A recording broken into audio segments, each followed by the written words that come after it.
नमस्कार मंडळी, मी नरसिंग भुरे आणि तुम्ही पाहत आहात आरोग्यदूत न्यूज. आजची अत्यंत गंभीर आणि लोकांच्या सुरक्षेची निगडीत बातमी. हिवरा नदीने रौद्र रूप धारण केलं आहे. नागरिकांना सतर्कतेचा इशारा. मंडळी, हे तुम्ही दृश्य बघत आहात, किती भयानक पाणी वाहत आहे.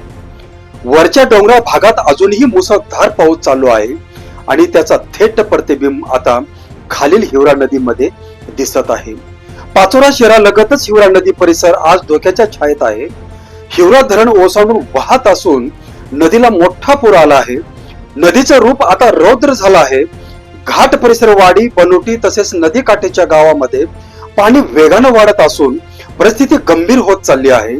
सर्वात महत्वाची गोष्ट म्हणजे घाटनांद्रा मार्गे सिल्लोड मार्गावरील नदी पुलावरून मोठ्या प्रमाणात पाणी वाहत आहे. त्यामुळे प्रशासनाने हा रस्ता तातडीने बंद केला असून नागरिकांनी या मार्गावर प्रवास अजिबात करू नये असा कडक इशारा देण्यात आला आहे. स्थानिक ग्रामस्थांच्या माहितीनुसार नदीचा प्रवाह इतका प्रचंड वाढला आहे की शेतातील पिके, जनावरे आणि घरावरही धोका निर्माण झाला आहे. ग्रामपंचायत आणि प्रशासन सतत परिस्थितीवर लक्ष ठेवून आहेत.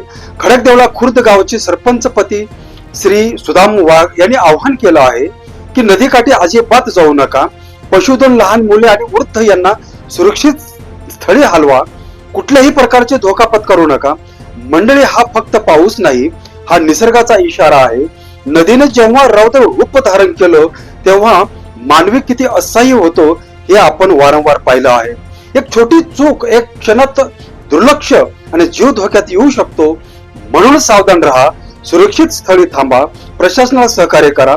आरोग्यदूत न्यूज नागरिकांच्या सुरक्षेसाठी वेळोवेळी महत्वाच्या सूचना देत राहील. ही माहिती शक्य तितके लोकांपर्यंत पोहोचवा, जेणेकरून कुठल्याही गावात, कुठल्याही कुटुंबाला संकटाचा सामना करावा लागू नये. मंडळी, नदी रौद्र झाली, निसर्ग संतप्त झाला आहे, पण आपण सतर्क राहिलो तर संकटावर मात करू शकतो. सुरक्षित राहा, जागरूक राहा आणि सतत सावध राहा. आरोग्यदूत न्यूज पाहण्यासाठी लाईक करा, शेअर करा, सबस्क्राईब करा. धन्यवाद.